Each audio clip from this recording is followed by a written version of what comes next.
ਧੰਨ ਵਾਹਿਗੁਰੂ ਸਾਹਿਬ ਜੀਓ। ਸੋਹਿਲਾ ਰਾਗ ਕੌੜੀ ਦੀਪਕੀ ਮਹਿਲਾ ਪਹਿਲਾ। ਇੱਕ ਓੰਕਾਰ ਸਤਿਗੁਰ ਪ੍ਰਸਾਦ। ਜੈ ਘਰ ਕੀਰਤ ਆਖੀਐ ਕਰਤੇ ਕਾ ਹੋਈ ਵਿਚਾਰੋ। ਤਿਤ ਕਰ ਗਾਵੋ ਸੋਹਿਲਾ ਸਿਵਰਿਓ ਸਿਰਜਣਹਾਰੋ। ਤੁਮ ਗਾਵੋ ਮੇਰੀ ਨਿਰਭਉ ਕਾ ਸੋਹਿਲਾ। ਹਉ ਵਾਰੀ ਜਿਤ ਸੋਹਿਲੈ ਸਦਾ ਸੁਖ ਹੋਏ ਰਹਾਉ। ਨਿਤ ਨਿਤ ਜਿਉੜੇ ਸੰਭਾਲੀਆਂ ਦੇਖੇਗਾ ਦੇਵਨਹਾਰ। ਤੇਰੀ ਦਾਨ ਕੀਮਤ ਨਾ ਪਵੈ ਤਿਸ ਦਾਤੇ ਕਵਣ ਸ਼ੁਮਾਰ। ਸੰਬਤ ਸਾਹਾ ਲਿਖਿਆ ਮਿਲ ਕਰ ਪਾਵੋ ਤੇਲ। ਦੇਹੋ ਸੱਜਣ ਆਸੀਸੜੀਆਂ ਜਿਉ ਹੋਵੈ ਸਹਿਬ ਸਿਉ ਮੇਲ। ਘਰ ਘਰ ਇਹੋ ਪਹੁੰਚਾ ਸਤੜੇ ਨਿਤ ਪਵਨ। ਸੱਟਣ ਹਾਰਾ ਸਿਮਰੀਐ ਨਾਨਕ ਸੇ ਦੇਹ ਆਵਨ। ਘਰ ਘਰ ਇਹੋ ਪਹੁੰਚਾ ਸਤੜੇ ਨਿਤ ਪਵਨ।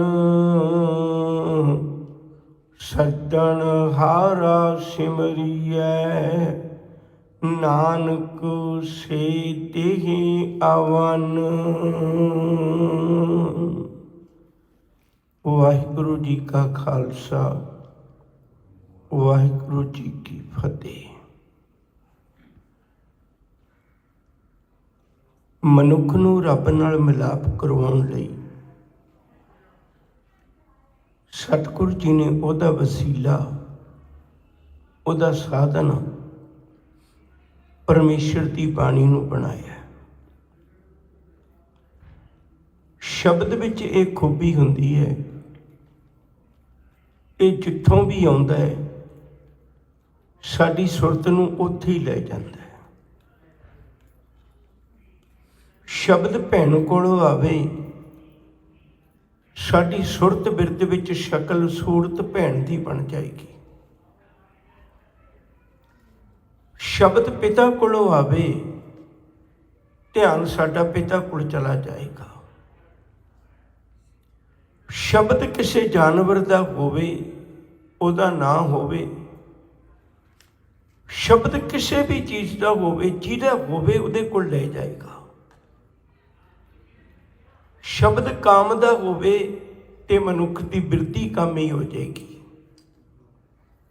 ਸ਼ਬਦ ਕ੍ਰੋਧ ਦਾ ਹੋਵੇ ਤੇ ਮਨੁੱਖ ਦੀ ਬਿਰਤੀ ਕ੍ਰੋਧੀ ਬਣ ਜਾਏਗੀ। ਸ਼ਬਦ ਹੰਕਾਰ ਦਾ ਹੋਵੇ ਤੇ ਸਾਡੀ ਬਿਰਤੀ ਹੰਕਾਰੀ ਬਣ ਜਾਏਗੀ। ਸੱਚ ਕਰਕੇ ਜਾਣਿਓ, ਜੇ ਸ਼ਬਦ ਨਿਰੰਕਾਰ ਦਾ ਹੋਵੇ ਤੇ ਸਾਡੀ ਬਿਰਤੀ ਨਿਰੰਕਾਰ ਵਰਗੀ ਬਣ ਜਾਏਗੀ। ਇਸ ਲਈ ਸਤਿਗੁਰੂ ਨੇ ਬੜੀ ਕਿਰਪਾ ਕੀਤੀ, ਰੱਬੀ ਮਿਲਾਪ ਲਈ ਸਾਨੂੰ ਸ਼ਬਦ ਦਾ ਲੜ ਪਕੜਾਇਆ ਔਰ ਬਚਨ ਵੀ ਕੀਤਾ, ਨਿਤ ਉੱਠ ਗਾਵੋ ਪ੍ਰਭ ਕੀ ਬਾਣੀ। ਅੰਮ੍ਰਿਤ ਬਾਣੀ ਹਰ ਹਰ ਤੇਰੀ ਸੁਣ ਸੁਣ ਹੋਵੇ ਪਰਮ ਗਤ ਮੇਰੀ। ਗੁਰੂ ਜੀ ਨੇ ਆਪ ਵੀ ਆਪਣੇ ਜੀਵਨ ਕਾਲ ਵਿੱਚ ਗੁਰਬਾਣੀ ਨੂੰ ਆਧਾਰ ਬਣਾ ਕੇ ਸਮੁੱਚੇ ਜ਼ਿੰਦਗੀ ਦੇ ਕਾਰਜਾਂ ਨੂੰ ਸੰਪੂਰਨ ਕੀਤਾ ਹੈ। ਸਿੱਖ ਨੂੰ ਗੁਰਬਾਣੀ ਲੜ ਜੋੜਿਆ। ਹੁਣ ਗੁਰਬਾਣੀ ਦੇ ਵਿੱਚ ਅੱਜ ਜਿਹੜਾ ਖਜ਼ਾਨਾ ਸਾਡੇ ਕੋਲ ਹੈ ਉਹ 5867 ਸ਼ਬਦ ਨੇ ਗੁਰਬਾਣੀ ਦੇ। ਹਰ ਰੋਜ਼ ਤੇ ਸਿੱਖ ਨਹੀਂ ਪੜ੍ਹ ਨਹੀਂ ਸਕਦਾ, ਇੰਨਾ ਵਕਤ ਨਹੀਂ ਕੱਢ ਪਾਏਗਾ। ਫਿਰ ਗੁਰੂ ਜੀ ਨੇ ਇੱਕ ਬੜੀ ਵੱਡੀ ਕਿਰਪਾ ਕੀਤੀ। ਮੈਂ ਇੱਕ ਛੋਟੀ ਜਿਹੀ ਉਦਾਹਰਨ ਦੇਣ ਲੱਗਾ, ਸਮਝਣ ਲਈ ਇਹਨੂੰ ਗੁਰੂ ਗ੍ਰੰਥ ਸਾਹਿਬ ਨਾਲ ਜੋੜ ਕੇ ਉਸ ਤਰ੍ਹਾਂ ਨਾ ਵੇਖਿਓ ਜਿਵੇਂ ਕੋਈ ਮਨੁੱਖ ਕਿਤਾਬ ਲਿਖਦਾ ਹੈ, ਪਰ ਕਿਤਾਬ ਵਿੱਚ ਬਹੁਤ ਕੀਮਤੀ ਚੀਜ਼ਾਂ ਜਿਹੜੀਆਂ ਹੁੰਦੀਆਂ ਨੇ ਉਹਨਾਂ ਨੂੰ ਹਾਈਲਾਈਟ ਕਰ ਦਿੰਦਾ ਹੈ। ਪਹਿਲੇ ਪੰਨਿਆਂ 'ਤੇ 2 ਪੰਨਿਆਂ 'ਤੇ ਜ਼ਰੂਰੀ ਗੱਲਾਂ ਲਿਖ ਦਿੰਦਾ ਵੀ ਇਸ ਕਿਤਾਬ ਵਿੱਚ ਇਸ ਮੁੱਦੇ ਨੂੰ ਵਿਚਾਰਿਆ ਗਿਆ, ਤਾਂ ਕਿ ਖਰੀਦਣ ਵਾਲੇ ਨੂੰ, ਸਮਝਣ ਵਾਲੇ ਨੂੰ ਸੌਖਾ ਪਤਾ ਲੱਗ ਜਾਏ। ਕੁਝ ਚੀਜ਼ਾਂ ਹਾਈਲਾਈਟ ਕਰ ਦਿੰਦਾ ਉਹ। ਗੁਰੂ ਅਰਜਨ ਪਾਤਸ਼ਾਹ ਜੀ ਨੇ ਵੀ ਬੜੀ ਵੱਡੀ ਰਹਿਮਤ ਕੀਤੀ। ਜਦੋਂ ਗੁਰੂ ਗ੍ਰੰਥ ਸਾਹਿਬ ਜੀ ਦਾ ਸਰੂਪ ਤਿਆਰ ਕੀਤਾ ਉਦੋਂ ਕੁਝ ਚੀਜ਼ਾਂ ਹਾਈਲਾਈਟ ਕਰ ਦਿੱਤੀਆਂ। ਗੁਰੂ ਗ੍ਰੰਥ ਸਾਹਿਬ ਜੀ ਦੇ ਅਜੋਕੀ ਬੀੜ ਦੇ ਅਜੋਕੇ ਸਰੂਪ ਦੇ 1430 ਪੰਨੇ ਨੇ, ਤੇ ਇਹਦੇ ਦਰਮਿਆਨ ਪਹਿਲਾਂ 13 ਪੰਨੇ ਉਹ ਨੇ ਜਿਹਦੇ ਉੱਤੇ ਨਿਤਨੇਮ ਦੀਆਂ ਬਾਣੀਆਂ ਨੇ ਹਾਈਲਾਈਟ ਕੀਤੀਆਂ ਹੋਈਆਂ ਨੇ। ਜਪਜੀ ਸਾਹਿਬ ਹੈ 1 ਪੰਨੇ ਤੋਂ ਲੈ ਕੇ 8 ਪੰਨੇ ਤੱਕ। ਫਿਰ ਅੱਗੇ ਰਹਿਰਾਸ ਸਾਹਿਬ ਦੀ ਪਵਿੱਤਰ ਬਾਣੀ ਹੈ, ਫਿਰ ਉਹ 8 ਤੋਂ ਲੈ ਕੇ 12 ਪੰਨੇ ਤੱਕ। ਫਿਰ ਅੱਗੇ 12 ਤੋਂ 13 ਪੰਨੇ ਤੱਕ ਸੋਹਿਲਾ ਸਾਹਿਬ ਦੀ ਪਵਿੱਤਰ ਬਾਣੀ ਹੈ। ਪਹਿਲੇ 13 ਪੰਨਿਆਂ ਉੱਤੇ 3 ਬਾਣੀਆਂ ਨੇ। ਇਹ ਗੁਰੂ ਜੀ ਨੇ ਕਿੱਡੀ ਵਿਉਂਤਬੱਦੀ ਨਾਲ ਹੀ ਕੰਮ ਕੀਤਾ ਹੋਇਆ। ਸਿੱਖ ਪਹਿਲਾਂ ਪੜ੍ਹਦਾ 100 ਦਰ, ਤੈਨੂੰ ਉਹਦੇ ਘਰ ਦਾ ਪਤਾ ਹੋਵੇ, 100 ਦਰ ਉਹਦਾ ਦਰ ਪਤਾ ਹੋਵੇ, ਉਹਦੇ ਦਰ ਤੇ ਘਰ ਦਾ ਪਤਾ ਲੱਗ ਗਿਆ। ਫਿਰ ਸਾਹਿਬ ਕਹਿੰਦੇ ਇਹੀ ਗੱਲ ਨਾ ਹੋਵੇ, ਉਹਦੇ ਨਾਂ ਤੇ ਵੀ ਲੋਕਾਂ ਨੇ ਘਰ ਬਣਾਏ ਹੁੰਦੇ ਨੇ, ਫਿਰ ਇਹ ਵੀ ਵੇਖ ਲਵੀਂ ਉਹਦੇ ਵਿੱਚ 100 ਪੁਰਖ ਵੀ ਹੈ। ਹੁਣ ਜਿਹਦਾ 100 ਦਰ ਹੈ ਉਹਦਾ 100 ਪੁਰਖ ਹੈ, ਉਹਨੂੰ ਵੇਖ ਲਿਆ ਵੀ ਅੰਦਰ 100 ਪੁਰਖ ਹੋਈ ਹੈ। ਉਹੀ ਵਾਹਿਗੁਰੂ ਹੈ ਜਿਹਨੂੰ ਮੈਂ ਮਿਲਣਾ ਹੈ। ਜਦੋਂ 100 ਪੁਰਖ ਤੱਕ ਪਹੁੰਚ ਗਿਆ, ਫਿਰ ਹੁਣ ਤੀਜੀ ਬਾਣੀ ਦਾ ਨਾਂ ਹੈ ਸੋਹਿਲਾ। ਸੋਹਿਲੇ ਦੇ 2 ਅਰਥ ਨੇ, ਇੱਕ ਤਾਂ ਖੁਸ਼ੀ ਦਾ ਗੀਤ, ਅੱਗੇ ਜਾ ਕੇ ਆਪਾਂ ਅਰਥ ਫਿਰ ਕਰਾਂਗੇ। ਦੂਜਾ ਹੈ ਕਿਸੇ ਦੀ ਉਸਤਤ ਕਰਨਾ, ਕਿਸੇ ਦਾ ਜਸ ਕਰਨਾ, ਕਿਸੇ ਦੀ ਵਡਿਆਈ ਕਰਨੀ। ਅਕਸਰ ਆਪਾਂ ਆਮ ਸ਼ਬਦਾਂ ਵਿੱਚ ਵੀ ਵਰਤ ਲੈਂਦੇ, ਭਈ ਫਲਾਣਾ ਬੰਦਾ ਤੇ ਆਪਣੇ ਪਿਤਾ ਦੇ ਜਾਂ ਆਪਣੇ ਭਰਾਵਾਂ ਦੀ ਸੋਹਲੇ ਗਾਉਂਦਾ ਰਹਿੰਦਾ ਹੈ। ਅਕਸਰ ਵੀ ਇਹ ਸ਼ਬਦ ਵਰਤ ਲੈਂਦੇ। ਸੋਹਲੇ ਗਾਉਣ ਦਾ ਅਰਥ ਵੀ ਕਿਸੇ ਦੀ ਇੱਕ ਦੀ ਉਸਤਤ ਕਰੀ ਜਾਣਾ। ਸਤਿਗੁਰੂ ਕਹਿਣ ਲੱਗੇ ਦਰ ਦਰ ਤੇ ਨਾ ਭਟਕ, ਇੱਕ ਦਰ ਦਾ ਹੋ, ਔਰ ਇੱਕ ਦਰ ਤੋਂ ਜਾ ਕੇ ਵੀ ਅੱਗੇ ਫਿਰ 100 ਪੁਰਖ ਦੀ ਪਹਿਚਾਣ ਕਰ ਲੈ। ਜਦੋਂ 100 ਪੁਰਖ ਦੀ ਪਹਿਚਾਣ ਕਰੇਗਾ ਫਿਰ ਸੋਹਿਲਾ ਗਾਵੀਂ, ਉਹਦੇ ਸਾਹਮਣੇ ਖਲੋ ਕੇ ਸੋਹਿਲਾ ਗਾਵੀਂ, ਉਹਦੀ ਵਡਿਆਈ ਗਾਵੀਂ। ਉਹਦੀ ਵਡਿਆਈ ਵਿੱਚ ਖੂਬੀ ਹੈ, ਜਿਹੜਾ ਰੱਬ ਦੀਆਂ ਗੱਲਾਂ ਕਰਦਾ। ਕਹੋ ਨਾਨਕ ਕਰਤੇ ਕੀਆਂ ਬਾਤਾਂ, ਜੋ ਕੁਛ ਕਰਨਾ ਸੋ ਕਰ ਰਿਹਾ। ਉਹਨੂੰ ਰੱਬੀ ਰਜ਼ਾ ਵਿੱਚ ਤੁਰਨ ਦੀ ਜਾਚ ਆ ਜਾਂਦੀ ਹੈ, ਮਾਲਕ ਦੇ ਚਰਨਾਂ ਨਾਲ ਪਿਆਰ ਬਣ ਜਾਂਦਾ ਹੈ। ਸੋਹਿਲਾ ਸਾਹਿਬ ਸਿੱਖ ਦੇ ਜੀਵਨ ਦੀ ਨਿੱਤ ਦੀ ਬਾਣੀ ਹੈ। ਇਹਦੇ 5 ਸ਼ਬਦ ਨੇ।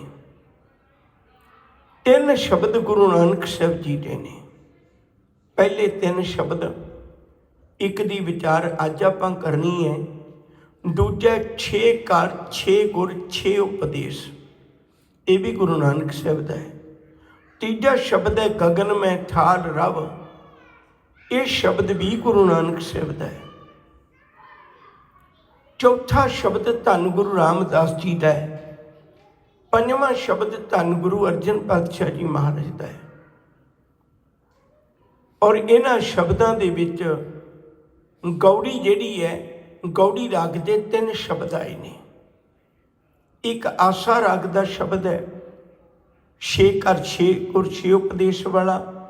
ਇੱਕ ਧਨਾਸਰੀ ਰਾਗ ਦਾ ਸ਼ਬਦ ਹੈ, ਜਿਹੜਾ ਗਗਨ ਮੈਂ ਥਾਲ ਰਵ ਚੰਦ ਦੀਪਕ ਬਣਦਾ ਹੈ। ਇਹ ਬਾਣੀ ਨੂੰ ਪੜ੍ਹਨ ਦੇ ਸਮੇਂ ਦੋ ਨਿਸ਼ਚਿਤ ਕੀਤੇ ਗਏ ਨੇ। ਇੱਕ ਤੇ ਜਦੋਂ ਸਿੱਖ ਰਾਤ ਨੂੰ ਸੌਣ ਲੱਗਿਆਂ ਪੜ੍ਹਦਾ ਹੈ। ਮੈਂ ਇੱਕ ਪਲ ਰੁਕਣ ਲੱਗਾ, ਇੱਥੋਂ ਹੀ ਗੱਲ ਸ਼ੁਰੂ ਕਰਾਂਗਾ। ਡਾਕਟਰ ਤਾਰਨ ਸਿੰਘ ਨੇ ਗੁਟਕਾ ਸ਼ਬਦ ਦੇ ਅਰਥ ਕੀਤੇ ਨੇ ਬੜੇ ਕਮਾਲ ਦੇ।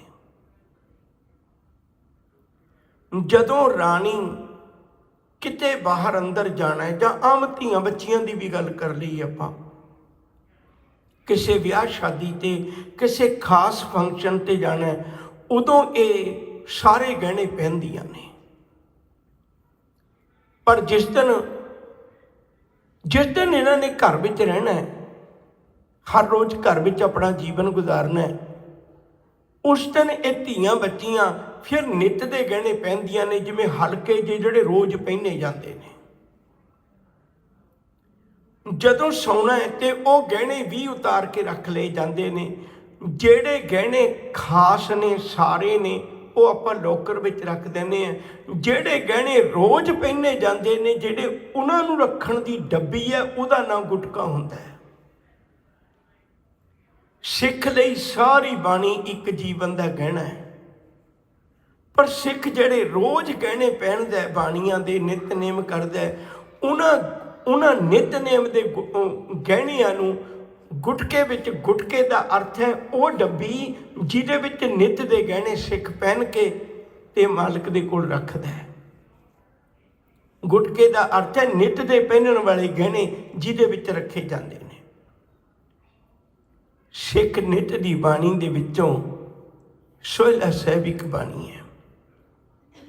ਇਹ ਰਾਤ ਨੂੰ ਸੌਣ ਲੱਗਿਆਂ ਪੜ੍ਹੀ ਦੀ ਹੈ। ਇਹਦਾ ਸਮਾਂ ਨਿਸ਼ਚਿਤ ਨਹੀਂ ਇਸ ਤਰ੍ਹਾਂ ਕੀਤਾ ਜਿਵੇਂ ਰਹਿਰਾਸ ਸਾਹਿਬ ਦਾ ਸਮਾਂ ਨਿਸ਼ਚਿਤ ਹੈ ਵੀ ਸੂਰਜ ਡੁੱਬਦੇ ਆ ਉਹਦਾ ਪਾਠ ਹੁੰਦਾ ਹੈ। ਆਸਾ ਕੀ ਵਾਰ ਦਾ ਸੂਰਜ ਦੀ ਟਿੱਕੀ ਚੜ੍ਹਦਿਆਂ ਸਮਾਪਤ ਹੋ ਜਾਂਦਾ ਇਤਿਹਾਦਕ। ਪਰ ਸੋਹਿਲਾ ਸਾਹਿਬ ਦਾ ਕਿਉਂਕਿ ਕਿਸੇ ਨੇ 8 ਵਜੇ ਵੀ ਸੌਣਾ ਹੋ ਸਕਦਾ, ਕਿਸੇ ਨੇ 10 ਵਜੇ ਵੀ ਸੌਣਾ ਹੋ ਸਕਦਾ। ਇਹ ਸੌਣ ਵੇਲੇ ਇਹਦਾ ਜ਼ਿਕਰ ਹੈ, ਬਕਾਇਦਾ ਮਰਿਆਦਾ ਵਿੱਚ ਸੌਣ ਵੇਲੇ ਪੜ੍ਹਨੀ ਹੈ ਬਾਣੀ। ਬਹੁਤ ਧਿਆਨ ਨਾਲ ਸੁਣਿਓ ਜੀ। ਸੌਣ ਵੇਲੇ ਕਿਉਂ ਪੜ੍ਹਨੀ ਹੈ? ਨੰਬਰ 1, ਮਨੁੱਖ ਦੀ ਜ਼ਿੰਦਗੀ 'ਚ ਸਭ ਤੋਂ ਵੱਡਾ ਡਰ ਜਿਹੜਾ ਮੌਤ ਦਾ ਹੈ।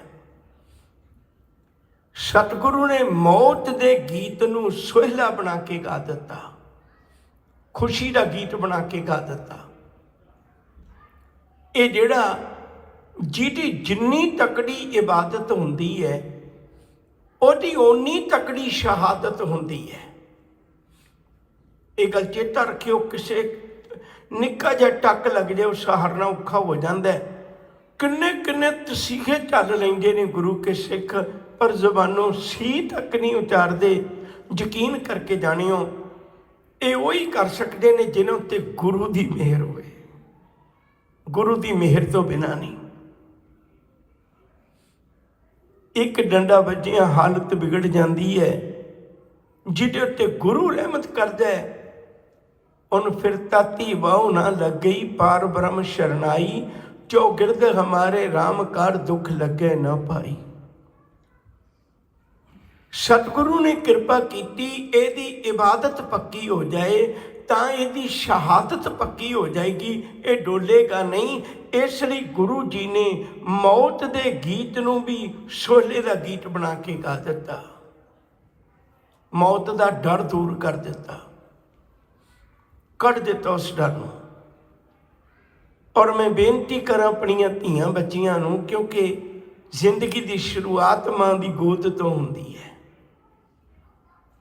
ਕਿੰਨਾ ਚੰਗਾ ਹੋਵੇ ਜੇ ਕਿਤੇ ਘਰੇ ਤੁਸੀਂ ਸੋਹਿਲਾ ਪੜ੍ਹੋ, ਤੁਹਾਡੇ ਬੱਚਿਆਂ ਦੇ ਕੰਨਾਂ 'ਚ ਸੋਹਿਲਾ ਪਵੇ। ਫਿਰ ਉਹ ਬੱਚਾ ਡਰੇਗਾ ਨਹੀਂ। ਕਿਉਂ? ਇਹ ਨਿਰਭਉ ਕਾ ਸੋਹਿਲਾ ਹੈ। ਇਹ ਡਰ ਦੂਰ ਕਰ ਦਿੰਦਾ ਹੈ। ਸਿੱਖ ਇਉਂ ਸਮਝਦਾ ਹੈ, ਜਦੋਂ ਮੈਂ ਸੋਹਿਲਾ ਸਾਹਿਬ ਪੜ੍ਹਦਾ ਤੇ ਮੈਂ ਆਪਣਾ ਸਿਰ ਗੁਰੂ ਨਾਨਕ ਦੀ ਬੁੱਕਲ ਵਿੱਚ ਰੱਖ ਦਿੱਤਾ ਹੈ। ਜਿਵੇਂ ਇੱਕ ਬੱਚਾ ਮਾਂ ਦੀ ਗੋਦ ਵਿੱਚ ਅਚੇਤ ਸੌਂ ਜਾਂਦਾ ਹੈ। ਛੋਟਾ ਜਿਹਾ ਧਿਆਨ ਫਿਰ ਖਿਆਲ ਵਿੱਚ ਆ ਗਿਆ ਤੇ ਮੈਂ ਤੁਹਾਡੇ ਨਾਲ ਸਾਂਝਾ ਕਰਾਂ। ਤੁਸੀਂ ਦੇਖੋ ਕਿਸੇ ਸੁੱਤੇ ਪਏ ਨੂੰ ਨਿੱਕਾ ਜਿਹਾ ਹਿਲਾ ਦਿਓ, ਮੰਜਾ ਉਹਦਾ ਬੈੱਡ ਹਿਲਾ ਦਿਓ, ਉਹ ਉੱਠ ਜਾਂਦਾ ਤਰਬਕ ਕੇ, ਤੇ ਗੁੱਸੇ ਹੋਵੇਗਾ ਵੀ ਤੁਸੀਂ ਮੇਰਾ ਬਿਸਤਰ ਕਿਉਂ ਹਿਲਾਇਆ, ਮੇਰਾ ਬੈੱਡ ਕਿਉਂ ਹਿਲਾਇਆ, ਮੈਨੂੰ ਜਾਗ ਆ ਗਈ। ਪਰ ਚੇਤੇ ਰੱਖਿਓ, ਜਦੋਂ ਬੱਚਾ ਛੋਟਾ ਹੁੰਦਾ ਹੈ ਉਹ ਸੌਂਦਾ ਹੀ ਉਦੋਂ ਹੈ ਜਦੋਂ ਉਹਨੂੰ ਹਿਲਾਓਗੇ। ਜੇ ਬੱਚੇ ਨੂੰ ਤੁਸੀਂ ਚੁੱਪ ਕਰਕੇ ਗੋਦ ਵਿੱਚ ਲੈ ਕੇ ਬੈਠ ਜਾਓ, ਬੱਚਾ ਸੌਂਏਗਾ ਨਹੀਂ। ਬੱਚਾ ਸੌਂਦਾ ਹੀ ਉਦੋਂ ਹੈ ਜਦੋਂ ਮਾਂ ਵਾਰ-ਵਾਰ ਹਿਲਾਉਂਦੀ ਹੈ ਉਹਨੂੰ, ਕਿਉਂਕਿ ਮਾਂ ਦੇ ਦਿਲ ਕੋਲ ਰਹਿ ਕੇ ਆਇਆ ਹੈ। ਮਾਂ ਦਾ ਦਿਲ ਧੜਕਦਾ ਹੈ ਜਦੋਂ ਮਾਂ ਉਹਨੂੰ ਗੋਦ ਵਿੱਚ ਲੈ ਕੇ ਜਾਂ ਹਿਲਾ ਕੇ ਲੋਰੀਆਂ ਦੇ ਕੇ ਉਹਨੂੰ ਸਵਾਉਂਦੀ ਹੈ ਨਾ, ਬੱਚੇ ਨੂੰ ਮਹਿਸੂਸ ਹੁੰਦਾ ਮੈਂ ਮਾਂ ਦੇ ਸੀਨੇ ਨਾਲ ਲੱਗਿਆ ਹੋਇਆ, ਮੈਨੂੰ ਹੁਣ ਕੋਈ ਡਰ ਨਹੀਂ, ਮੈਨੂੰ ਕੋਈ ਡਰ ਨਹੀਂ ਹੁਣ। ਔਰ ਚੇਤਾ ਰੱਖਿਓ, ਸਿਆਣੀਆਂ ਮਾਵਾਂ ਐਸਾ ਕਰਦੀਆਂ ਸਨ। ਅੱਜ ਕੱਲ੍ਹ ਤੇ ਮਾਡਰਨ ਜ਼ਮਾਨੇ ਵਿੱਚ ਬਹੁਤ ਕੁਝ ਮਾਡਰਨ ਆ ਗਿਆ। ਪੁਰਾਣੇ ਸਮੇਂ 'ਚ ਹੁੰਦਾ ਸੀ, ਜਦੋਂ ਬੱਚੇ ਨੂੰ ਸਵਾਉਣਾ ਤੇ ਕੋਲ ਨਾਲ ਸਿਰਹਾਣਾ ਲਾ ਦੇਣਾ, ਬੱਚੇ ਨੂੰ ਸਿਰਹਾਣਾ ਹੀ ਉਹ ਲੱਗਦਾ ਸੀ ਜਿਵੇਂ ਮੇਰੀ ਮਾਂ ਮੇਰੇ ਕੋਲ ਹੈ, ਉਹਨੂੰ ਕੋਈ ਡਰ ਨਹੀਂ ਸੀ ਹੁੰਦਾ। ਸੱਚ ਕਰਕੇ ਜਾਣਿਓ, ਜਿਵੇਂ ਬੱਚਾ ਮਾਂ ਤੇ ਭਰੋਸਾ ਕਰਕੇ ਨਿਰਭਉ ਹੋ ਜਾਂਦਾ ਹੈ ਨਾ, ਗੁਰੂ ਕੀ ਸਿੱਖਾ ਕਿਤੇ ਚਿੱਤ ਲਾ ਕੇ ਸੋਹਿਲਾ ਪੜ੍ਹ ਕੇ ਰਾਤ ਨੂੰ ਗੁਰੂ ਨਾਨਕ ਦੀ ਗੋਦ ਵਿੱਚ ਸਿਰ ਰੱਖ ਕੇ ਸੌਂ ਜਾਈ, ਫਿਰ ਤੈਨੂੰ ਰਾਤ ਨੂੰ ਡਰ ਨਹੀਂ ਲੱਗੇਗਾ। ਸੁਪਨੇ ਤਾਂ ਆਉਣਗੇ, ਸੁਪਨੇ ਤਾਂ ਆਉਣਗੇ, ਪਰ ਉਹ ਸੁਪਨੇ ਨਹੀਂ ਆਉਣਗੇ ਜਿਹੜੇ ਡਰਾਉਣੇ ਹੋਣਗੇ। ਫਿਰ ਸੁਪਨੇ ਵੀ ਉਹ ਬਣ ਜਾਂਦੇ ਨੇ, ਸੁਪਨੇ ਉਬੀ ਭਈ ਗਹਿਓ ਕੀਨਾ ਅੰਚਲਾ। ਮੈਂ ਸੁਪਨੇ ਵਿੱਚ ਬੜੀ ਉੱਚੀ ਉੱਠ ਗਈ। ਦੂਜੀ ਸਹੇਲੀ ਕਹਿੰਦੀ ਕਿੱਥੇ ਗਈ? ਕਹਿਣ ਲੱਗੀ ਮੈਂ ਆਪਣੇ ਮਾਲਕ ਦੇ ਦੀਦਾਰ ਕੀਤੇ, ਮੈਨੂੰ ਸੁਪਨੇ ਵਿੱਚ ਮਿਲਿਆ ਸੀ। ਸੁਪਨੇ ਉਬੀ ਭਈ। ਦੂਜੀ ਕਹਿਣ ਲੱਗੀ ਗਹਿਓ ਕੀਨਾ ਅੰਚਲਾ। ਅੰਚਲਾ ਕਹਿੰਦੇ ਨੇ ਪੱਲੇ ਨੂੰ, ਤੂੰ ਉਹਦਾ ਪੱਲਾ ਕਿਉਂ ਨਾ ਪਕੜ ਲਿਆ? ਕਹਿਣ ਲੱਗੀ ਇਹੋ ਹੀ ਗਲਤੀ ਹੋ ਗਈ। ਸੁੰਦਰ ਪੁਰਖ ਬਿਰਾਜ ਪੇਖ ਮਨ ਬੰਚਲਾ। ਕਹਿਣ ਲੱਗੇ ਉਹ ਸੋਹਣਾ ਹੀ ਇੰਨਾ ਸੀ, ਮੈਨੂੰ ਯਾਦ ਹੀ ਨਹੀਂ ਰਿਹਾ ਕਮਲੀ ਨੂੰ ਵੀ ਅੱਜ ਲੜ ਪਕੜ ਲੈ। ਉਹਦੀ ਸੁੰਦਰਤਾ ਵਿੱਚ ਹੀ ਮੋਹਤ ਹੋ ਗਈ, ਮੈਨੂੰ ਚੇਤਾ ਹੀ ਨਹੀਂ ਰਿਹਾ। ਫਿਰ ਸੁਪਨਾ ਆਏਗਾ। ਸੁਪਨੇ ਆਇਆ, ਸੁਪਨੇ ਵਿੱਚ ਮਿਲਣ ਆਇਆ ਸੀ ਮੈਨੂੰ ਮੇਰਾ ਮਾਲਕ। ਸੁਪਨੇ ਆਇਆ, ਭੀ ਗਿਆ। ਮੈਂ ਜਲ ਭਰਿਆ ਰੋਏ, ਆਏ ਨਾ ਸਕਾਂ ਤੁਝ ਕਨ ਪਿਆਰੇ, ਭੇਜ ਨਾ ਸਕਾਂ ਕੋਈ। ਮੈਂ ਜਲ ਭਰਿਆ ਰੋਏ, ਮੈਂ ਆਇਆ ਸਾਂ ਸਾਈਂ, ਤੇਰੇ ਸੁਪਨਾ ਮੈਨੂੰ ਮਾਲਕ ਨੇ ਕਿਰਪਾ ਕੀਤੀ, ਮੈਨੂੰ ਮਿਲਾਪ ਹੋਇਆ। ਪਰ ਬਦਕਿਸਮਤੀ ਮੈਂ ਉਸ ਸੁਪਨੇ ਵਿੱਚ ਤੈਨੂੰ ਮਿਲ ਨਹੀਂ ਸਕਿਆ, ਤੇਰੇ ਨਾਲ ਸਦੀ ਵੀ ਮਿਲਾਪ ਨਹੀਂ ਕਰ ਸਕਿਆ, ਚਲਾ ਗਿਆ। ਹੁਣ ਮੈਂ ਰੋਣੀ ਹੈ, ਹੁਣ ਮੈਂ ਪਛਤਾਉਣੀ ਹੈ। ਮੈਂ ਤੇਰੇ ਕੋਲ ਭੇਜ ਵੀ ਨਹੀਂ ਸਕਦੀ, ਕਿਉਂਕਿ ਸੁਪਨਿਆਂ ਵਿੱਚ ਐਡਰੈਸ ਨਹੀਂ ਹੁੰਦੇ, ਸੁਪਨਿਆਂ ਵਿੱਚ ਪਤੇ ਨਹੀਂ ਹੁੰਦੇ। ਆਏ ਨਾ ਸਕਾਂ ਤੁਝ ਕਨ ਪਿਆਰੇ, ਤੇਰੇ ਕੋਲ ਮੈਂ ਆ ਨਹੀਂ ਸਕਦੀ। ਭੇਜ ਨਾ ਸਕਾਂ ਕੋਈ, ਤੇ ਕਿਸੇ ਨੂੰ ਭੇਜ ਵੀ ਨਹੀਂ ਸਕਦੀ, ਤੇਰਾ ਪਤਾ ਹੀ ਕੋਈ ਨਹੀਂ। ਸੁਪਨੇ ਵੀ ਕੈਸੇ ਹੋਣਗੇ ਗੁਰੂ ਕੇ ਸਿੱਖਾ ਤੇਰੇ, ਜਿਸ ਦਿਨ ਸੋਹਿਲਾ ਪੜ੍ਹ ਕੇ ਸੋਏਗਾ। ਭਾਈ ਵੀਰ ਸਿੰਘ ਨੇ ਵੀ ਇੱਕ ਸੁਪਨੇ ਦਾ ਜ਼ਿਕਰ ਕੀਤਾ। ਸੁਪਨੇ ਵਿੱਚ ਤੁਸੀਂ ਮਿਲੇ ਅਸਾਂ ਨੂੰ, ਅਸਾਂ ਧਾ ਗਲ ਵਕੜੀ ਪਾਈ, ਨਿਰਾ ਨੂਰ ਕਿਛ ਹੱਥ ਨਾ ਆਇਆ, ਸਾਡੀ ਕੰਬਦੀ ਰਹੀ ਕਲਾਈ। ਜਾਗਿਆ ਤੇ ਮੇਰਾ ਹੱਥ ਹੀ ਹਿਲਦਾ ਸੀ, ਬਸ ਹੱਥ ਪੱਲੇ ਹੈ ਕੁਛ ਨਹੀਂ ਸੀ। ਤੂੰ ਸਾਈਆਂ ਸੁਪਨੇ ਵਿੱਚ ਵੀ ਚਲਾ ਗਿਆ। ਦੂਜੀ ਗੱਲ ਯਾਦ ਰੱਖਿਓ ਜੀ, ਸੋਹਿਲਾ ਉਦੋਂ ਪੜ੍ਹਿਆ ਜਾਂਦਾ ਹੈ ਕਿਉਂਕਿ ਸਿਆਣਿਆਂ ਨੇ ਦੋ ਚੀਜ਼ਾਂ ਨੂੰ ਇਕੱਠੀਆਂ ਕੀਤਾ ਹੈ। ਇੱਕ ਜਦੋਂ ਬੰਦਾ ਸੌਂਦਾ ਹੈ, ਕਹਿੰਦੇ ਉਦੋਂ ਵੀ ਮਰਨ ਦੇ ਬਰਾਬਰ ਹੀ ਹੁੰਦਾ ਹੈ। ਪਰ ਸੌਣ ਵੇਲੇ ਕੋਈ ਰੋਂਦਾ ਤਾਂ ਨਹੀਂ, ਕਿਉਂਕਿ ਉੱਠਣ ਦੀ ਉਮੀਦ ਹੁੰਦੀ ਹੈ। ਜਦੋਂ ਬੰਦਾ ਮੌਤ ਨਾਲ ਵੀ ਸੌਂ ਜਾਂਦਾ ਹੈ, ਉਦੋਂ ਤਾਂ ਰੋਂਦਾ ਹੈ ਕਿਉਂਕਿ ਹੁਣ ਉੱਠਣ ਦੀ ਉਮੀਦ ਨਹੀਂ ਹੈ, ਹੁਣ ਇਹਨੇ ਦੁਬਾਰੇ ਨਹੀਂ ਉੱਠਣਾ। ਤਾਂ ਉਸ ਮੌਤ ਤੋਂ ਡਰ ਲੱਗਦਾ। ਸੌਣਾ ਵੀ ਇੱਕ ਮੌਤ ਦੇ ਵਾਂਗੂ ਹੀ ਹੈ। ਮਨੁੱਖ ਨੂੰ ਪਤਾ ਨਹੀਂ ਹੁੰਦਾ ਮੈਂ ਕਿੱਥੇ ਪਿਆ। ਜਿਹਨੂੰ ਪਤਾ ਮੈਂ ਕਿੱਥੇ ਪਿਆ ਤਾਂ ਉਹ ਸੁੱਤਾ ਨਹੀਂ ਹੈ। ਸੁੱਤਾ ਹੈ ਤਾਂ ਇਹ ਪਤਾ ਨਹੀਂ ਹੋਵੇਗਾ ਮੈਂ ਕਿੱਥੇ ਪਿਆ। ਸਤਿਗੁਰੂ ਨੇ ਰਹਿਮਤ ਕੀਤੀ। ਇਸ ਨੂੰ ਨੀਂਦਰ ਵੇਲੇ ਜਦੋਂ ਰਾਤ ਨੂੰ ਸੌਣਾ ਉਦੋਂ ਵੀ ਸੋਹਿਲਾ ਸਾਹਿਬ ਪੜ੍ਹਿਆ ਜਾਂਦਾ ਹੈ, ਤੇ ਜਦੋਂ ਕੋਈ ਚੜ੍ਹਾਈ ਕਰ ਜਾਂਦਾ ਉਦੋਂ ਵੀ ਪੜ੍ਹਿਆ ਜਾਂਦਾ ਹੈ। ਇਹ ਸਾਡੀ ਜਨਮ ਸਾਖੀ ਵਿੱਚ ਬੋਲ ਨੇ। ਜਦੋਂ ਗੁਰੂ ਨਾਨਕ ਸਾਹਿਬ ਜੀ ਜੋਤੀ ਜੋਤ ਸਮਾਉਣ ਲੱਗੇ ਤਾਂ ਉਦੋਂ ਇਹ ਇੱਕੋ ਹੀ ਸ਼ਬਦ ਸੋਹਿਲਾ ਸਾਹਿਬ ਦਾ ਪਹਿਲਾ ਸ਼ਬਦ ਉਦੋਂ ਗੁਰੂ ਨਾਨਕ ਸਾਹਿਬ ਜੀ ਦੇ ਜੋਤੀ ਜੋਤ ਸਮਾਉਣ ਵੇਲੇ ਸਿੱਖਾਂ ਨੇ ਪੜ੍ਹਿਆ ਸੀ। ਉਦੋਂ ਤੋਂ ਇਹ ਮੌਤ ਨਾਲ ਸੰਬੰਧਿਤ ਵੀ ਹੋ ਗਿਆ। ਪਰ ਇਹਦੇ ਵਿੱਚ ਜਿਹੜਾ ਦ੍ਰਿਸ਼ ਹੈ, ਇਹਦੇ ਵਿੱਚ ਜਿਹੜੀ ਸ਼ਬਦਾਵਲੀ ਹੈ ਉਹ ਇਵੇਂ ਦੀ ਹੈ ਵੀ ਜਿਵੇਂ ਇੱਕ ਲੜਕੀ ਉਹਦਾ ਵਿਆਹ ਰੱਖਿਆ ਹੋਇਆ, ਸਾਹਾ ਰੱਖਿਆ ਹੋਇਆ, ਦਿਨ ਨਿਸ਼ਚਿਤ ਕੀਤੇ ਹੋਏ ਨੇ ਵੀ ਇੰਨੀ ਤਰੀਕ ਨੂੰ ਬਰਾਤ ਨੇ ਆਉਣਾ ਹੈ ਤੇ ਲੜਕੀ ਨੂੰ ਵਿਆਹ ਕੇ ਲੈ ਕੇ ਚਲੇ ਜਾਣਾ। ਉਹਨੂੰ ਸੰਬਤ ਸਾਹਾ ਕਹਿੰਦੇ ਨੇ। ਸੰਬਤ ਸਾਲ ਉਹ ਜਿਹੜੇ ਸਾਹੇ ਦੇ ਦਿਨ ਹੁੰਦੇ ਨੇ, ਫਿਰ ਉਹਨਾਂ ਦਿਨਾਂ 'ਚ ਉਹਨਾਂ ਬੱਚਿਆਂ ਨੂੰ ਬਾਹਰ ਅੰਦਰ ਨਹੀਂ ਭੇਜੀਦਾ ਤੇ ਕੋਲ ਬੈਠ ਕੇ ਸਹੇਲੀਆਂ ਉਹਨੂੰ ਮੱਤ ਦਿੰਦੀਆਂ ਨੇ, ਉਹਨੂੰ ਅਕਲ ਦਿੰਦੀਆਂ ਨੇ ਵੀ ਸਹੁਰੇ ਘਰ ਜਾ ਕੇ ਤੂੰ ਇਵੇਂ ਰਹਿਣ ਸਹਿਣ ਰੱਖਣਾ ਹੈ। ਗੱਲਾਂ ਗੱਲਾਂ ਵਿੱਚ ਉਹਨੂੰ ਸਭ ਕੁਝ ਘਰ ਦੀ ਰਹਿਣ ਸਹਿਣ ਦੀ ਕਹਾਣੀ ਸਮਝਾ ਦਿੰਦੀਆਂ ਨੇ। ਨਾਲ ਅੱਜ ਵਰਗੇ ਸਾਧਨ ਨਹੀਂ ਸੀ ਹੁੰਦੇ। ਅੱਜ ਤੇ ਲੋਕਾਂ ਦੇ ਕੋਲ ਬਹੁਤ ਸਾਧਨ ਨੇ, ਬਿਊਟੀ ਪਾਰਲਰ ਹੈ। ਉਦੋਂ ਕੁਝ ਨਹੀਂ ਸੀ ਹੁੰਦਾ ਐਸਾ। ਉਦੋਂ ਲੜਕੀ ਨੂੰ ਉਹ ਲੜਕੀਆਂ ਹੀ ਸ਼ਿੰਗਾਰਦੀਆਂ ਸਨ, ਤੇਲ ਪਾਉਂਦੀਆਂ ਸਨ ਉਹਦੇ ਕੇਸਾਂ 'ਚ, ਉਹਨੂੰ ਸ਼ਿੰਗਾਰਦੀਆਂ ਸਨ, ਨਾਲ ਦੀ ਨਾਲ ਗੱਲਾਂ ਸਮਝਾਉਂਦੀਆਂ ਸਨ ਤੇ ਨਾਲ ਇੱਕ ਗੀਤ ਗਾਏ ਜਾਂਦੇ ਨੇ। ਬੜੇ ਧਿਆਨ ਨਾਲ ਸੁਣੋ। ਜਿਹੜੇ ਲੜਕੇ ਦੇ ਘਰ ਗਾਏ ਜਾਂਦੇ ਗੀਤ ਨੇ ਉਹਨਾਂ ਦਾ ਨਾਮ ਘੋੜੀਆਂ ਹੈ, ਕਿਉਂਕਿ ਉਹਦਾ ਵਿਛੋੜਾ ਕਿਸੇ ਨਾਲ ਨਹੀਂ ਨਾ ਪੈਣਾ। ਲੜਕੇ ਦਾ ਕਿਸੇ ਨਾਲ ਵਿਛੋੜਾ ਥੋੜਾ ਪੈਣਾ। ਲੜਕੇ ਨੇ ਤਾਂ ਘਰੋਂ ਜਾਣਾ ਹੈ ਤੇ ਵਿਆਹ ਕੇ ਘਰ ਲੈ ਕੇ ਆ ਜਾਣਾ ਆਪਣੀ ਪਤਨੀ ਨੂੰ, ਪਰ ਲੜਕੀ ਦਾ ਵਿਛੋੜਾ ਹੋਣਾ ਹੈ।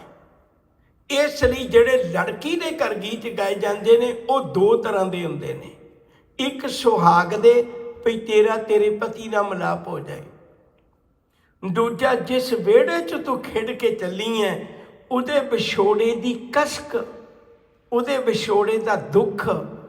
ਇੱਕ ਪਾਸੇ ਪਿਤਾ ਦੇ ਘਰ ਨੂੰ ਛੱਡ ਕੇ ਜਾਣ ਦਾ, ਭੈਣ ਭਰਾਵਾਂ ਦੇ ਘਰ ਨੂੰ ਛੱਡ ਕੇ ਜਾਣ ਦਾ ਉਸ ਵਿਛੋੜੇ ਦਾ ਦਰਦ ਹੈ। ਦੂਜੇ ਪਾਸੇ ਪਤੀ ਦੇ ਮਿਲਾਪ ਦਾ ਸੁੱਖ ਹੈ। ਇਹਨਾਂ ਦੋਨਾਂ ਚੀਜ਼ਾਂ ਦੇ ਮਿਲਵੇਂ ਗੀਤ ਜਿਹੜੇ ਨੇ ਉਹ ਲੜਕੀ ਦੇ ਵਿਹੜੇ 'ਚ ਗਾਏ ਜਾਂਦੇ ਨੇ। ਗੁਰੂ ਗ੍ਰੰਥ ਸਾਹਿਬ 'ਚ ਘੋੜੀਆਂ ਵੀ ਆਈਆਂ ਨੇ, ਵਡਹੰਸ ਰਾਗ ਵਿੱਚ ਅੰਕਿਤ ਨੇ।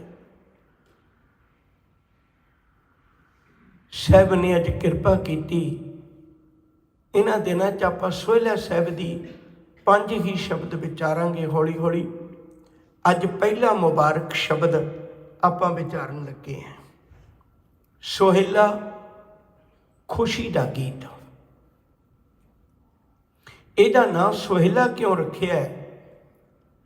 ਯਾਦ ਰੱਖਿਓ, ਗੁਰੂ ਗ੍ਰੰਥ ਸਾਹਿਬ 'ਚ ਵੱਖੋ ਵੱਖਰੀਆਂ ਥਾਵਾਂ ਤੇ ਸ਼ਬਦ ਆਏ ਨੇ, ਪਰ ਇਹਨਾਂ 5 ਸ਼ਬਦਾਂ ਨੂੰ ਇਕੱਠਿਆਂ ਕਰਕੇ, ਇਹਨਾਂ ਨੂੰ ਇੱਕ ਗਰੁੱਪ ਵਿੱਚ, ਇੱਕ ਸੰਗ੍ਰਹਿ ਵਿੱਚ ਇਕੱਠਿਆਂ ਕਰਕੇ ਇਹ ਜਿਹੜਾ ਨਾਂ ਰੱਖਿਆ ਉੱਤੇ ਹੈਡਿੰਗ, ਇਹ ਗੁਰੂ ਅਰਜਨ ਪਾਤਸ਼ਾਹ ਜੀ ਦਾ ਰੱਖਿਆ ਹੋਇਆ ਹੈ।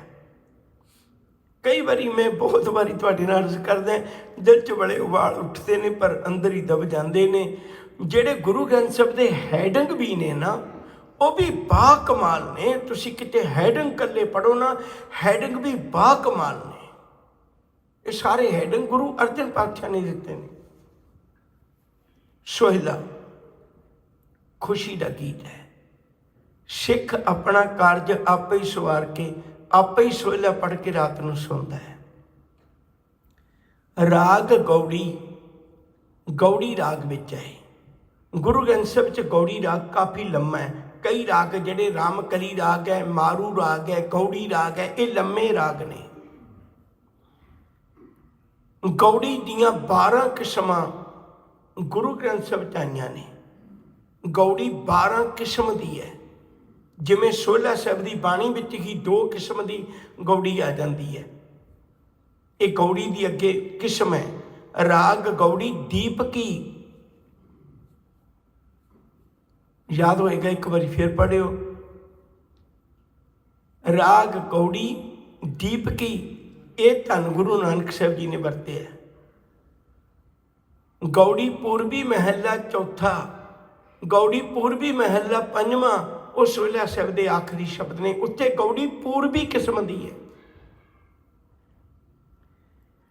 महला पहला, जिथे महला शब्द होवे उहदा अर्थ है भी ये जोत उस वेले किहड़े गुरु के जामे विच विचरदी सी। एक छोटा जिहा दृष्टांत देण लगा, समय नूं ख्याल विच रखा। जिहड़ी साडी रहत मर्यादा है ना, जिहड़ी उहदे विच लिखी हुई अरदास है, उहदे च लिखिया होया बकायदा, तेग बहादुर सिमरे घर नौन दे आवे धाई, सब थाई होई जी सहाय। दसवां पातशाह, उत्थे दसवें नहीं है, दसवां। कई बारी शब्द उखड़िया लगता है, इउं लगता है जिवें सत्कारयोग नहीं है, पर माफ करियो, गुरबाणी दे विचार अनुसार ये बनाया हुआ है। जिवें गुरु ग्रंथ साहिब दे विच बकायदा हदायत दी हुई है, जदों 13वें अंक तो श्री राग शुरू होता है तो उत्ते लिखा श्री राग महला पहला। फिर पहला पंजाबी च भी लिखा है, पप्पा हाहे नूं सियारी लल्ले नूं कन्ना, किते ये कोई ना पढ़ रवे भी श्री राग महला एक। गुरु अर्जन पातशाह ने पहला लिख के कह दिता भी ये पहला है। हुण जदों गुरु नानक साहब नूं असीं कहने पहला, गुरु अंगद साहब नूं कहने दूजा, गुरु अमरदास जी नूं कहने तीजा, गुरु रामदास जी नूं कहने चौथा, गुरु अर्जन पातशाह जी नूं कहने पंजवां, गुरु तेग बहादुर साहब जी नूं कहने नौवां, फिर 10वें पातशाह नूं की कहांगे? 10वां। फिर उत्ते 10वें नहीं कह सकते, नहीं तो असीं गुरमत के असूलों तो उल्ट जावांगे। बड़ी सियाणियां ने बड़ी सोच विचार करके सारा कुछ दिता होया। एक ओंकार सतगुर प्रसाद, गुरु ग्रंथ साहिब जी की कमाल है। गुरु अर्जन पातशाह जी ने सानू एक दे लड़ लाउण लगे आ, जदों भी किते गुरबाणी विच महला बदलदा है तां भी मूल मंत्र आएगा, जदों राग बदलदा है उदों भी मूल मंत्र आएगा। गुरु ग्रंथ साहिब 31 राग ने, 31 रागां विचों 26 राग उहने जिन्हां दे उत्ते मूल मंत्र लिखिया होया पूर्ण तौर ते। सिर्फ 5 राग ने जिन्हां उत्ते संखेप विच लिखिया होया, जिवें जयश्री राग है, श्री राग है। सतगुरु जी ने बड़ी कृपा की। ये जदों महला बदलता है, घर बदलता है, चौपदे दो पदे हैडिंग बदलता है, उदों ही मूल मंत्र आ जाना। गुरु ग्रंथ साहिब च टोटली मूल मंत्र 567 वारी अंकित किया होया। सौखा जिहा याद रखने वास्ते मैं अक्सर बेनती करना, तो भुलना ही नहीं ना चाहिए किसी को भी। गुरु ग्रंथ साहिब 567 ये अंकड़े बड़े वधिया कमाल दे ने, याद रखने बड़े सौखे ने। 5 6 7 ये 567 बन गया। गुरु ग्रंथ साहिब की पवित्र बाणी विच 33 वारी 33 वारी पूरा मूल मंत्र आया। एक ओंकार सतनाम करता पुरख निरभउ निर्वैर अकाल मूर्त अजूनी सहभंग गुर प्रसाद। 9 वारी संखेप विच आया, 9 वारी। उस संखेप विच किवें एक ओंकार सतनाम करता पुरख गुर प्रसाद, ये 9 वारी टोटली आया। ते गुरु ग्रंथ साहिब जी पवित्र बाणी विच 2 वारी ये भी मूल मंत्र आया, एक ओंकार सतनाम गुर प्रसाद। 33 वारी एक, 9 वारी वो कर लिए 42, 2 वारी फिर कर लिए 44, 567 विचों 44 घटा दईए 523 वारी। 523 वारी मूल मंत्र जिहड़ा वो एक ओंकार सतगुर प्रसाद के रूप में आया। एक बारी फिर 567 विचों 523 वारी गुरु ग्रंथ साहिब की पवित्र बाणी विच मूल मंत्र एक ओंकार सतगुर प्रसाद के रूप में आया। ये मैं गल्लां क्यों करना है, ਤੁਹਾਨੂੰ ਪਤਾ ਵੀ ਅੱਜ ਕੱਲ੍ਹ ਸਾਰੇ ਪਾਸੇ ਚਰਚਾ ਛਿੜੀ ਹੋਈ ਹੈ, ਜਿਹੜਾ ਵੀ ਉੱਠਦਾ ਗੁਰੂ ਗ੍ਰੰਥ ਸਾਹਿਬ 'ਚ ਤਬਦੀਲੀ ਕਰਨ ਦੀ ਕੋਸ਼ਿਸ਼ ਕਰ ਰਿਹਾ ਹੈ। ਗੁਰੂ ਕੇ ਸਿੱਖੋ, ਜੇ ਤੁਹਾਨੂੰ ਯਾਦ ਹੋਇਆ ਨਾ ਸਭ ਕੁਝ, ਫਿਰ ਕੋਈ ਗੁਰੂ ਗ੍ਰੰਥ ਸਾਹਿਬ 'ਚ ਮਿਲਾਵਟ ਨਹੀਂ ਕਰ ਸਕੇਗਾ। ਸਾਡਾ ਵਿਰਸਾ ਇਹ ਸਿੱਖ ਨੂੰ ਪਤਾ ਹੋਣਾ ਚਾਹੀਦਾ, ਅਹਿਸਾਸ ਹੋਣਾ ਚਾਹੀਦਾ ਸਿੱਖ ਨੂੰ। ਸਤਿਗੁਰੂ ਨੇ ਅੱਜ ਦੇ ਪਵਿੱਤਰ ਸ਼ਬਦ ਵਿੱਚ ਰਹਾਉ ਵਾਲਾ ਬੰਦ ਬਖਸ਼ਿਸ਼ ਕੀਤਾ ਹੈ। ਤੁਮ ਗਾਵੋ ਮੇਰੇ ਨਿਰਭਉ ਕਾ ਸੋਹਿਲਾ। ਤੁਸੀਂ ਗਾਵੋ ਪਿਆਰਿਓ ਜੀ, ਤੁਸੀਂ ਗਾਵੋ ਮੇਰੇ ਨਿਰਭਉ ਕਾ ਸੋਹਿਲਾ। ਮੇਰੇ ਵਾਹਿਗੁਰੂ ਦਾ, ਨਿਰਭਉ ਦਾ, ਪਰਮੇਸ਼ਰ ਦਾ, ਨਿਰੰਕਾਰ ਦਾ, ਜਿਹਨੂੰ ਕਿਸੇ ਦਾ ਡਰ ਨਹੀਂ ਹੈ, ਉਹਦਾ ਖੁਸ਼ੀ ਦਾ ਗੀਤ ਗਾਵੋ, ਉਹਦੀ ਵਡਿਆਈ ਦਾ ਗੀਤ ਗਾਵੋ। ਤੁਮ ਗਾਵੋ ਮੇਰੇ ਨਿਰਭਉ ਕਾ ਸੋਹਿਲਾ। ਹਉ ਵਾਰੀ ਜਿਤ ਸੋਹਿਲੇ ਸਦਾ ਸੁਖ ਹੋਏ। ਮੈਂ ਵਾਰੀ ਉਸ ਖੁਸ਼ੀ ਦੇ ਗੀਤ ਤੋਂ, ਮੈਂ ਸਦਕੇ ਉਸ ਖੁਸ਼ੀ ਦੇ ਗੀਤ ਤੋਂ। ਕਿਉਂ?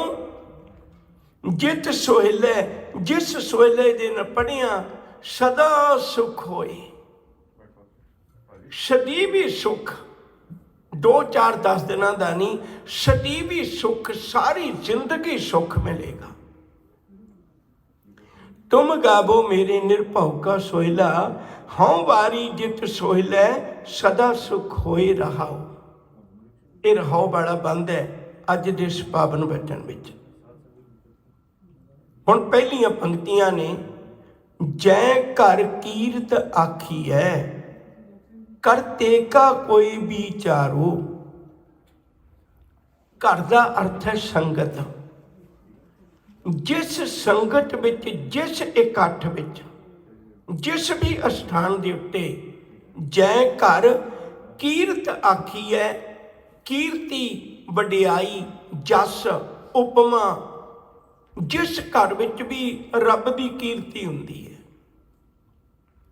ਇਹ ਇਕੱਠ ਭਾਵੇਂ ਮੁਸਲਮਾਨਾਂ ਦਾ ਹੋਵੇ, ਇਹ ਇਕੱਠ ਭਾਵੇਂ ਈਸਾਈਆਂ ਦਾ ਹੋਵੇ, ਇਹ ਇਕੱਠ ਭਾਵੇਂ ਗੁਰਮੁਖਾਂ ਦਾ ਹੋਵੇ, ਇਹ ਇਕੱਠ ਭਾਵੇਂ ਕਿਸੇ ਦੇ ਘਰ ਹੋਵੇ, ਇਹ ਇਕੱਠ ਭਾਵੇਂ ਤੁਰੇ ਜਾਂਦੇ ਬੱਸ ਵਿੱਚ ਆਪਾਂ ਬੈਠ ਕੇ, ਗੱਡੀ 'ਚ ਬੈਠ ਕੇ ਗੱਲਾਂ ਕਰਦੇ ਹੋਈਏ, ਜਿਸ ਥਾਂ ਤੇ ਵੀ ਰੱਬ ਦੀ ਵਡਿਆਈ ਹੋ ਰਹੀ ਹੈ। ਇਹ ਬੜਾ ਵੱਡਾ ਮਸਲਾ ਹੈ। ਹਰੇਕ ਬੰਦਿਆਂ ਨੇ ਆਪਣੇ ਆਪਣੇ ਧਾਰਮਿਕ ਸਥਾਨਾਂ ਤੇ ਮੋਹਰ ਲਾ ਲਈ ਭਈ ਇੱਥੇ ਕੀਤੀ ਇਬਾਦਤ ਹੀ ਰੱਬ ਦੇ ਘਰ ਪ੍ਰਵਾਨ ਹੁੰਦੀ ਹੈ। ਗੁਰਮਤਿ ਦਾ ਵਿਹੜਾ ਕਿੱਡਾ ਖੁੱਲ੍ਹਾ ਹੈ, ਕਹਿੰਦੇ ਕਿਤੇ ਬੈਠ ਕੇ ਰੱਬ ਦੀਆਂ ਗੱਲਾਂ ਕਰ ਲੈ। ਜੋਗੀ ਕੋਲ ਬੈਠ ਕੇ ਗੁਰੂ ਨਾਨਕ ਸਾਹਿਬ ਨੇ ਸਿੱਧ ਗੋਸ਼ਟ ਕੀਤੀ। ਹੁਣ ਜੋਗੀਆਂ ਦੇ ਕੋਲ ਗੁਰਦੁਆਰਾ ਤਾਂ ਨਹੀਂ ਸੀ ਨਾ। ਜੈ ਘਰ ਕੀਰਤ ਆਖੀ ਹੈ, ਜਿਸ ਘਰ ਵਿੱਚ ਵੀ ਕਰਤੇ ਦੀ ਕੀਰਤੀ ਹੁੰਦੀ ਹੈ। ਕਰਤੇ ਕਾ ਹੋਏ ਵਿਚਾਰੋ, ਉੱਥੇ ਕਰਤੇ ਦੀਆਂ ਗੱਲਾਂ ਹੁੰਦੀਆਂ ਨੇ। ਇੱਕ ਇੱਕ ਸ਼ਬਦ ਨੂੰ ਰਸ ਪੀਓ ਜੇ। ਇੱਥੇ ਨਾ ਵਾਹਿਗੁਰੂ ਕਿਹਾ, ਨਾ ਨਿਰੰਕਾਰ ਕਿਹਾ, ਰੱਬ ਦਾ ਕੋਈ ਨਾਂ ਨਹੀਂ ਰੱਖਿਆ, ਕਰਤਾ ਰੱਖ ਦਿੱਤਾ, ਕਿਉਂਕਿ ਕਰਤਾ ਤੇ ਸਾਰਿਆਂ ਦਾ ਸਾਂਝਾ ਸ਼ਬਦ ਹੈ ਨਾ। ਕਰਤੇ ਕਾ ਕੋਈ ਵਿਚਾਰੋ, ਜਿਸ ਘਰ ਵਿੱਚ ਵੀ ਕਰਤੇ ਦੀਆਂ ਗੱਲਾਂ ਹੁੰਦੀਆਂ ਨੇ, ਜਿਸ ਸੰਗਤ ਵਿੱਚ ਵੀ ਕਰਤੇ ਦੀਆਂ ਗੱਲਾਂ ਹੁੰਦੀਆਂ ਨੇ। ਤਿਤ ਕਰ ਗਾਵੋ ਸੋਹਿਲਾ ਸਿਵਰਿਓ ਸਿਰਜਣਹਾਰੋ। ਉਸ ਘਰ ਵਿੱਚ ਬੈਠ ਕੇ ਰੱਬ ਦੀ ਵਡਿਆਈ ਦਾ, ਰੱਬ ਦੀ ਉਪਮਾ ਦਾ, ਪਰਮੇਸ਼ਰ ਦੀ ਰਹਿਮਤ ਦਾ ਗੀਤ ਗਾਈਏ, ਵਾਹਿਗੁਰੂ ਦਾ ਗੀਤ ਗਾਈਏ। ਇਹ ਬਹੁਤ ਕਮਾਲ ਦਾ ਗੀਤ ਹੈ। ਆਨੰਦ ਸਾਹਿਬ ਪੜ੍ਹਦੇ ਹੋ, ਆਨੰਦ ਸਾਹਿਬ ਦੀਆਂ ਪੌੜੀ ਨੰਬਰ 16, ਪੌੜੀ ਨੰਬਰ 39 39, ਉਹਦੇ ਵਿੱਚ ਇਹ 2 ਜਗ੍ਹਾ ਤੇ ਸੋਹਿਲਾ ਸਾਹਿਬ ਦਾ ਜ਼ਿਕਰ ਆਇਆ। ਇਹ ਸੋਹਿਲਾ ਸ਼ਬਦ ਸੁਹਾਵਾ, ਸ਼ਬਦੋ ਸੁਹਾਵਾ ਸਦਾ ਸੋਹਿਲਾ ਸਤਿਗੁਰੂ ਸੁਣਾਇਆ। ਇਹ ਤਿਨਕੇ ਮਨ ਵਸਿਆ ਜਿਨ ਧੁਰੋਂ ਲਿਖਿਆ ਆਇਆ। ਇੱਕ ਫਿਰੇ ਕਨੇਰੇ ਕਰੇ ਗੱਲਾਂ ਗੱਲੀ ਕਿਨੇ ਨਾ ਪਾਇਆ। ਕਹੇ ਨਾਨਕ ਸ਼ਬਦ ਸੋਹਿਲਾ ਸਤਿਗੁਰੂ ਸੁਣਾਇਆ। ਬੜੇ ਧਿਆਨ ਨਾਲ ਸੁਣੇ ਜੀ। ਜਿਹੜਾ ਗੁਰੂ ਸੀਤ ਪ੍ਰਸਾਦ ਦਿੰਦਾ ਸੀ ਨਾ, ਸੀਤ ਦਾ ਮਤਲਬ ਹੁੰਦਾ ਝੂਠਾ।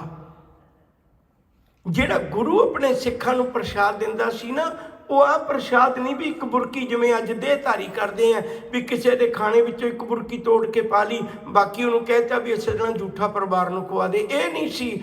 ਗੁਰੂ ਸਾਹਿਬ ਨੇ ਕੀ ਕੀਤਾ ਸੀ, ਕਿਹੜਾ ਪ੍ਰਸ਼ਾਦ ਸਾਨੂੰ ਦਿੱਤਾ? ਜਿਹੜਾ ਰੱਬ ਦੇ ਘਰੋਂ ਸ਼ਬਦ ਆਇਆ ਉਹ ਆਪਣੇ ਮੁਖ ਤੋਂ ਸਾਨੂੰ ਦਿੱਤਾ। ਜਿਹੜਾ ਮੁਖ ਤੋਂ ਗੁਰੂ ਨੇ ਸ਼ਬਦ ਦਿੱਤਾ, ਜਿਹੜਾ ਸ਼ਬਦ ਗੁਰੂ ਬੋਲੇ ਉਹ ਤੇ ਗੁਰੂ ਬਣ ਗਿਆ। ਜੇ ਉਹੀ ਸ਼ਬਦ ਮੈਂ ਬੋਲਾਂ, ਮੈਂ ਉਹ ਪ੍ਰਸ਼ਾਦ ਤਾਂ ਖਾ ਰਿਹਾ ਪਰ ਮੈਂ ਗੁਰੂ ਨਹੀਂ ਬਣ ਸਕਦਾ। ਗੁਰੂ ਨਾਨਕ ਸਾਹਿਬ ਨੇ ਵੀ ਜਪਜੀ ਸਾਹਿਬ ਉਚਾਰੀ, ਉਹ ਤੇ ਗੁਰੂ ਬਣ ਗਿਆ। ਪਰ ਮੈਂ ਜਪਜੀ ਸਾਹਿਬ ਪੜ੍ਹਾਂ ਤੇ ਮੈਂ ਗੁਰੂ ਨਹੀਂ ਬਣ ਸਕਦਾ। ਸ਼ਬਦ ਉਹੀ ਹੈ, ਸ਼ਬਦ ਵਿੱਚ ਕੋਈ ਕਮੀ ਨਹੀਂ। ਇਹ ਸੋਹਿਲਾ ਉਹ ਹੈ ਜਿਹੜਾ ਮੈਨੂੰ ਸਤਿਗੁਰੂ ਨੇ ਸੁਣਾਇਆ। ਇਹ ਕਿਹੜਾ ਸੋਹਿਲਾ ਹੈ?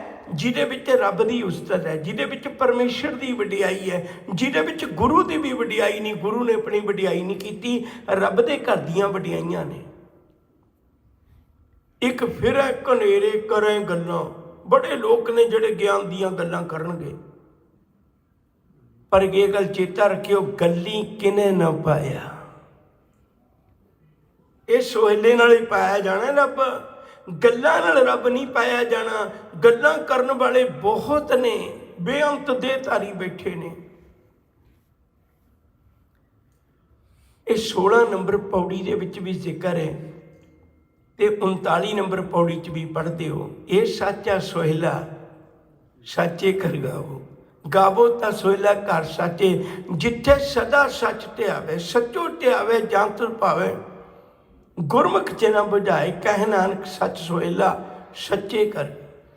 ਇਹ ਮਾਲਕ ਦੇ ਘਰ ਜੁੜ ਕੇ ਸੱਚ ਦੇ ਘਰ ਆਪਣੇ ਅੰਦਰ ਹੀ ਗਾ ਸਕਣਾ।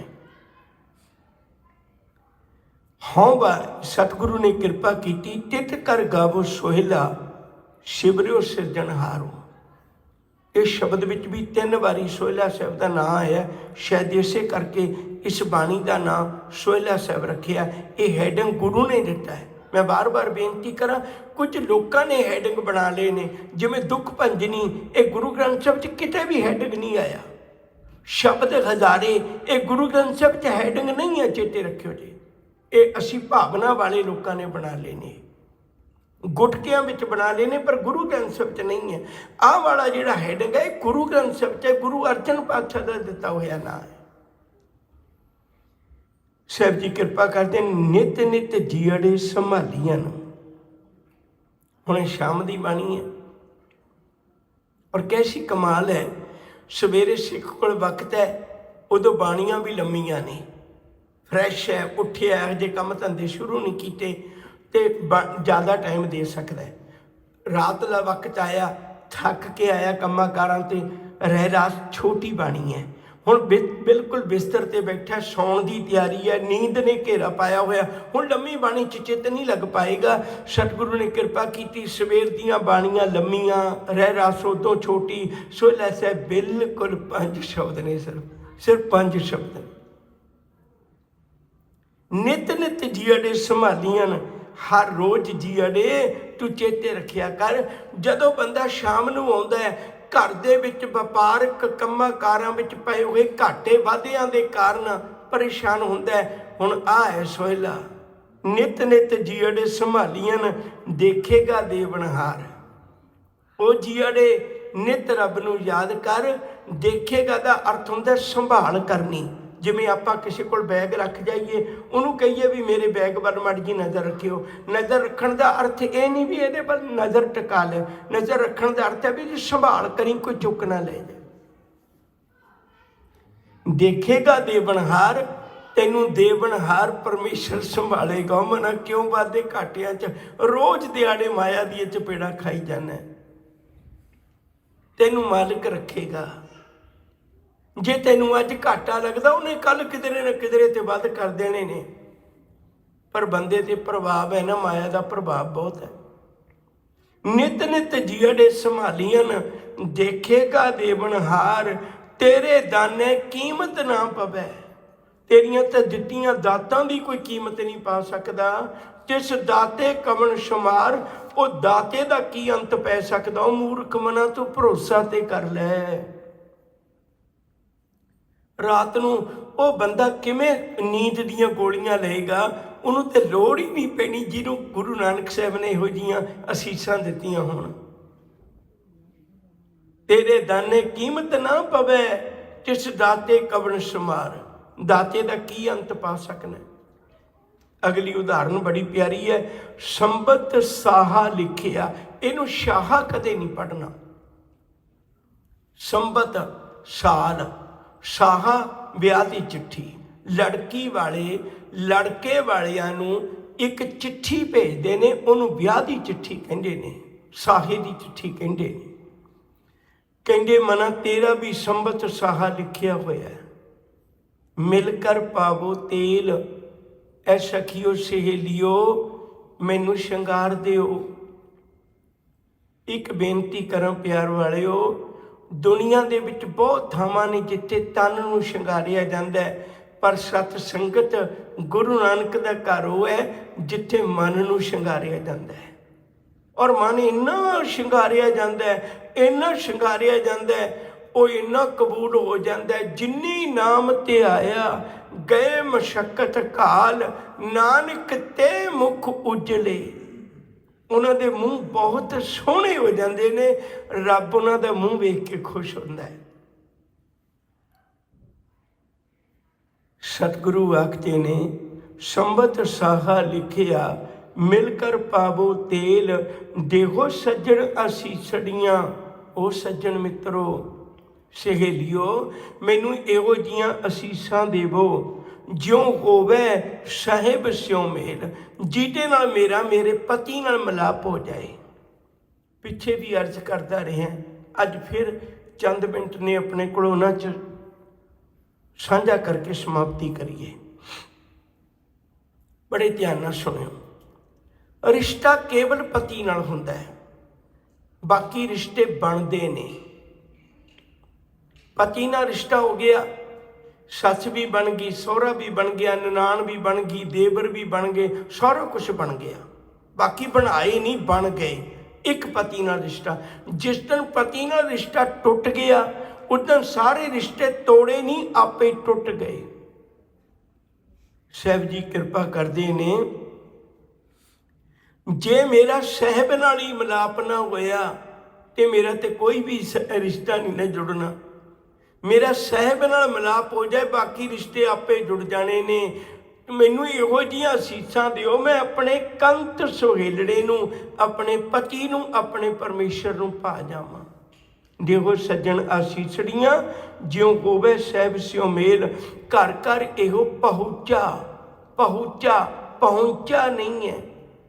ਪਹੁੰਚਾ, ਪਹੁੰਚਾ ਦਾ ਅਰਥ ਹੁੰਦਾ ਹੈ ਸੱਦਾ, ਚਿੱਠੀ। ਪਹੁੰਚਾ ਦਾ ਅਰਥ ਹੁੰਦਾ ਕਿਰਿਆ ਭਾਵ ਇਹ ਕੰਮ ਹੋ ਗਿਆ, ਉਹਨੂੰ ਕਿਰਿਆ ਵਰਬ ਕਹਿੰਦੇ ਨੇ। ਇਹ ਵਰਬ ਨਹੀਂ ਹੈ, ਇਹ ਕਿਰਿਆ ਨਹੀਂ ਹੈ, ਇਹ ਚਿੱਠੀ ਹੈ। ਘਰ ਘਰ ਇਹੋ ਪਹੁੰਚਾ, ਸੱਦੜੇ ਨਿਤ ਪਵਨ। ਹਰ ਘਰ ਵਿੱਚੋਂ ਰੱਬ ਦੀ ਚਿੱਠੀ ਆਉਣੀ ਹੈ। ਬੜੇ ਲੋਕ ਪਰੇਸ਼ਾਨ ਨੇ, ਕਿਸੇ ਦੀ ਇਮੀਗ੍ਰੇਸ਼ਨ ਦੀ ਚਿੱਠੀ ਨਹੀਂ ਆਉਂਦੀ, ਕਿਸੇ ਦੀ ਫਲਾਣੇ ਦੀ ਨਹੀਂ ਆਉਂਦੀ, ਕਿਸੇ ਦੀ ਫਲਾਣੇ ਦੀ ਨਹੀਂ ਆਉਂਦੀ। ਔਰ ਹੈਰਾਨੀ ਦੀ ਗੱਲ ਹੈ, ਇੱਕ ਚਿੱਠੀ ਨੂੰ ਕੋਈ ਵੀ ਨਹੀਂ ਉਡੀਕਦਾ। ਮੌਤ ਦੀ ਚਿੱਠੀ ਨੂੰ ਕੌਣ ਉਡੀਕਦਾ? ਪਰ ਉਹ ਕਦੇ ਵੀ ਕਿਸੇ ਦਾ ਘਰ ਮਿਸ ਨਹੀਂ ਕਰਦੀ, ਜਿੰਨੇ ਮਰਜ਼ੀ ਐਡਰੈਸ ਚੇਂਜ ਕਰ ਲੈ ਸੱਜਣਾ। ਘਰ ਘਰ ਇਹੋ ਪਹੁੰਚਾ, ਸੱਜੜੇ ਨਿਤ ਪਵਨ। ਨਿਤ ਦਿਹਾੜੇ ਸੱਦੇ ਪੈਂਦੇ ਨੇ। ਫਿਰ ਕੀ ਕਰੀਏ? ਨਿਰਾਸ਼ ਹੋ ਜਾਈਏ? ਕਹਿੰਦੇ ਨਹੀਂ, ਸੱਦਣ ਹਾਰਾ ਸਿਮਰੀਏ, ਨਾਨਕ ਸੇ ਦੇਹ ਅਵਨ। ਸੱਦਣ ਹਾਰੇ ਨੂੰ ਸਿਮਰ, ਇੱਕ ਦਿਨ ਉਹ ਦਿਨ ਤੇਰੇ ਤੇ ਵੀ ਆ ਜਾਣਾ। ਚਿੱਠੀ ਲਿਖੀ ਪਈ ਹੈ, ਬਸ ਪੋਸਟ ਹੀ ਕਰਨੀ ਹੈ ਸੱਜਣਾ। ਆਓ ਪਿਆਰ ਵਾਲਿਓ, ਗੁਰੂ ਚਰਨਾਂ ਵਿੱਚ ਜੁੜ ਕੇ ਸੱਚ ਨੂੰ ਸਮਝੀਏ, ਗੁਰੂ ਚਰਨਾਂ ਨਾਲ ਜੁੜੀਏ। ਸੋਹਿਲਾ ਸਾਹਿਬ ਦੀ ਬਾਣੀ ਦਾ ਜੋ ਪਹਿਲਾ ਬਚਨ ਤੁਹਾਡੇ ਨਾਲ ਸਾਂਝਾ ਕੀਤਾ ਹੈ, ਬਾਕੀ ਬਚਨ ਆਉਣ ਵਾਲੇ ਸਮੇਂ 'ਚ ਭੁੱਲਾਂ ਦੀ ਖਿਮਾ। ਪਿਆਰ ਨਾਲ ਆਖੋ ਜੀ, ਵਾਹਿਗੁਰੂ ਜੀ ਕਾ ਖਾਲਸਾ, ਵਾਹਿਗੁਰੂ ਜੀ ਕੀ ਫਤਿਹ।